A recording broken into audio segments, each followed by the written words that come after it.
रस आए। है जी,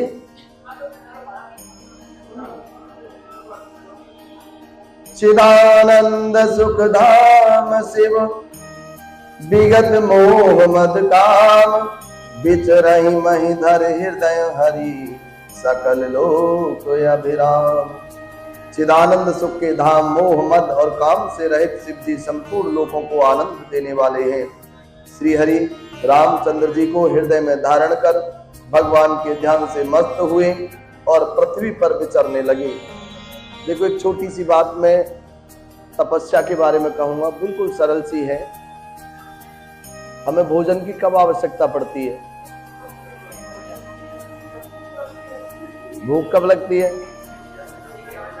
कहने का अर्थ यह है कि हमारा शरीर जो बाह्य खाद्य पदार्थों पे हम रखें उसे, तो बाहर से हमें भोजनीय पदार्थों से चाहिए। यानी ये पेट होने का है, पेट के ऊपर आश्रित हो, तो पेट बहुत सारी चीजों पर आश्रित है। कहते हैं ना, पापी पेट के लिए कर रहे हैं भैया, क्या करें। नहीं, हम थोड़े से ऊपर चले जाएं, हम थोड़े से ऊपर चले जाएं। कहने का अर्थ है कि किसी भी साधना में, किसी भी तपस्या में हम पैर इत्यादि मतलब नाभि से ऊपर की चीजों का प्रयोग करते हैं, लेकिन नाभि से भी ऊपर चले जाएं हम उस ध्यान को लेकर के, तपोबल के माध्यम से। फिर वो कुंडलिनी आनी है, मूलाधार से लेकर के अनहद, स्वादिष्टान, मणिपूरक, आज्ञा चक्र, ब्रह्मरग्न, सहस्त्रार, एक एक क्रम वाइज हम इन पे ऊपर चढ़ते चढ़ते चले जाएं, तो जैसे नाभि से हल्का सा ऊपर आते हैं हृदय क्षेत्र में, है ना, फेफड़ों के नीचे जहाँ डायफ्राम होता है ना, एक अलग से काम करने वाला, बायोलॉजिकल हम देखें तो, ठीक है, वहां उस क्षेत्र में आए तो वहां सिर्फ वायु की आवश्यकता पड़ती है। और फेफड़ों को भी हम पार कर जाएं तो वायु की छूट जाती है। तो यहाँ जो क्रम बताया ना माता पार्वती का, वो क्रम वही था। उन्होंने सबसे कंदमूल फल खाए, साग भाजी तरकारी खाए थे। तो उन्होंने शुरू करी थी साधना। तब जब साधना शुरू करी तो मूल आधार से लेकर के, जिसमें पेट इत्यादि सब थे, अब एक एक वो सीढ़ी चढ़ती गई, जो हमारे 6 चक्र होते हैं और सप्तम होता है यहाँ, ठीक है। अब एक एक वो सीढ़ी चढ़ती गई तो वो सब चीजें छूटती चली गई, और अंत में कहां से आवाज आई? ब्रह्मा भी नहीं, ब्रह्म कहा? ये। जैसे ही वो चीज टॉप पे पहुंची तो उन्हें ज्ञान हो गया और बात हो गई तेरी तपस्या पूर्ण, अब चिंता मत कर, जो तू चाहेगी वही होगा, बात ही खत्म। और जैसी टॉप पे पहुंची तो एक बात और बताई, क्या? सप्तऋषि वाली। तो सप्तऋषि कौन? चमकते हुए तारे हैं, वो आसमान में भी दिखते हैं और हमारे यहाँ भी 7 हैं वो, जिन्हें 6 चक्रों के नाम से विशेष, और 7वां होता है सिद्धि, ईश्वर की साक्षात जीते जी प्राप्ति।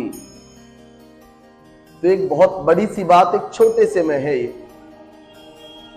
ये तपोबल के विषय में थी ये बात,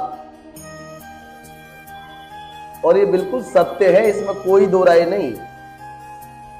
जैसे कोई भी व्हीकल चलता है, पहले डीजल पे चलते थे, धुआं देते थे, है ना, फिर उसमें शोधन हुआ, पेट्रोल भी आई, पेट्रोल में भी कई प्रकार की पेट्रोल बन गई, डीजल में भी उसकी भी शोध हुआ, वो भी कई प्रकार का बन गया। अब गैस पे चल रही है, अब गैस से भी ज्यादा कुछ हाइड्रोजन या कुछ है, उस पे गाड़ियां आ गई, क्या है, इलेक्ट्रिक आ गई। तो वो चढ़ रही है ना चीजें, लेकिन हम क्या कर रहे हैं, अपने बाहर तो हम सब चीजों पे काम कर रहे हैं, अपने आप को हमने छोड़ दिया,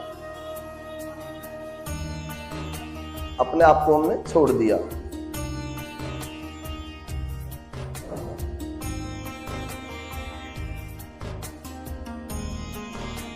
अब इन कथाओं में ये मत भूल जाना कि भगवान शिव ने 87,000 तपस्या करी, वर्ष तपस्या करी, और उस इतने वर्षों में भगवान श्री राम का जप किया उन्होंने निरंतर। तो ये जप का मतलब है कि जब आप कथा सुने तो भगवान श्री राम या राम नाम आपके हृदय में निरंतर चलता रहना चाहिए। वो ऐसा ना हो कि कथा तो याद है ही नहीं, जब मैं कल पूछूंगा कि हमने कहाँ कथा खत्म करी, तो नहीं ध्यान रहे तो पता चले राम नाम, ये तो बहुत सरल है। तो कम से कम उसे तो निरंतर रखना आप अंतःकरण में। अब देखना जी, चिदानंद सुख के धाम मोह मद काम से रहित शिव जी संपूर्ण लोगों को आनंद देने वाले भगवान श्री रामचंद्र जी को हृदय में धारण कर भगवान के ध्यान में मस्त हुए पृथ्वी पर विचरने लगे।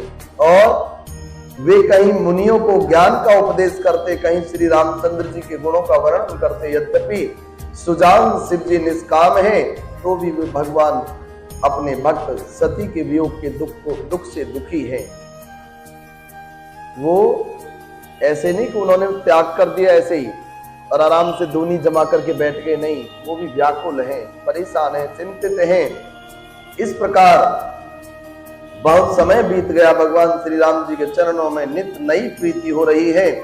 शिव जी के कठोर नियम, अनन्य प्रेम और उनके हृदय में भक्ति की अटल टेक को जब भगवान श्री रामचंद्र जी ने देखा, तब कृतज्ञ उपकार मानने वाले कृपालु रूप और सील के भंडार महान तेज पुण्य भगवान श्री रामचंद्र जी प्रकट हुए और उन्होंने बहुत तरह से शिव जी की सराहना की और कहा कि आपके बिना ऐसा कठिन व्रत कौन कर सकता है।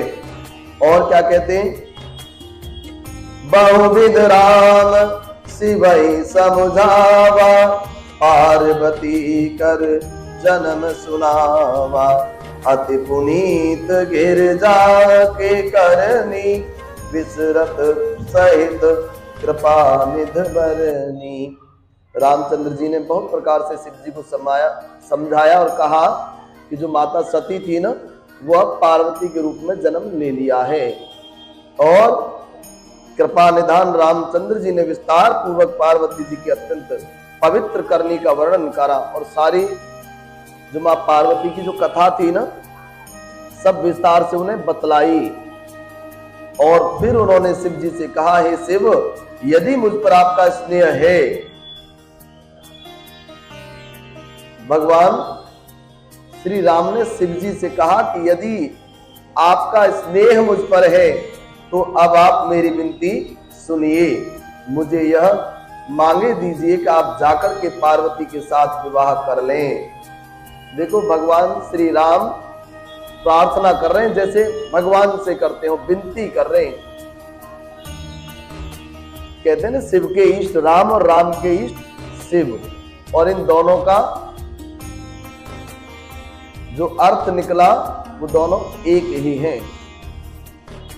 शिव जी ने कहा, यद्यपि ऐसा उचित नहीं है, परंतु स्वामी की बात भी मेटी नहीं जा सकती है। नाथ, मेरा यही परम धर्म है कि मैं आपकी आज्ञा को सिर पर रख करके, सिरोधार्य रख करके पालना करूं, और माता पिता गुरु स्वामी की बात को बिना ही विचारे शुभ समझ करके मानना चाहिए।